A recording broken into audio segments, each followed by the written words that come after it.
शारदीय नवरात्र महोत्सवाच्या निमित्तानं महाराष्ट्राची कुलस्वामिनी आई तुळजाभवानी मातेच्या मंदिराच्या मुख्य शिखरासह अन्य दोन्ही शिखरांचे आकर्षक रंगकाम पुरातत्व विभागाच्या सल्ल्यानुसार करण्यात आले।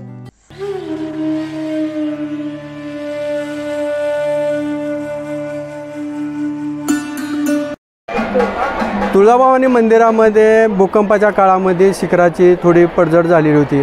त्या दरम्यान देवीचं शिखर नव्यानं बांधण्यात आलं आणि रंगरोटी करण्यात आली होती, परंतु या ठिकाणी पुरातन विभागाच्या सल्ल्यानुसार ती रंगरोटी झालेली नव्हती। आता सध्या मंदिर संस्थांमध्ये अनेक दुरुस्त्या ह्या राज्य सरकारच्या पुरातन विभागाच्या सल्ल्यानुसार केली जात आहे। यामध्ये आता होमकुंडाचं शिखर असेल, देवीचं मुख्य शिखर असेल किंवा भवानी शंकराचं शिखर असेल, हे सध्या नव्यानं रंगरोटी करून पुरातन विभागाच्या सल्ल्यानुसार हे काम होत आहे। यावर्षी मंदिर संस्थांनी बऱ्यापैकी सेवा सुविधा देण्याचं काम या ठिकाणी होत आहे। भाविकांमध्ये सुद्धा याचं समाधानकारक या ठिकाणी भावना निर्माण झालेल्या आहेत आणि मंदिर संस्थांना असंच भाविकांची काळजी घ्यावी ही भोपे पुजारी मंडळाची मागणी राहील।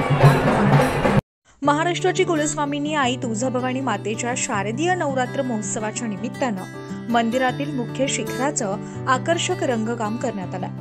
मंदिरातील मुख्य शिखरासह भवानी शंकर शिखर आणि होमकुंडावरील शिखर त्याचबरोबर घाटशीर येथील मंदिराच्या शिखराचं देखील आकर्षक रंगकाम करण्यात आलं। तर अनेक वर्षांनंतर हे रंगकाम करण्यात आलंय अशी माहिती पुजारी मंडळाचे अध्यक्ष अमरराजे कदम यांनी दिली आहे। प्रतिनिधी उदय साबळे, न्यूज 18 लोकल, धाराशिव।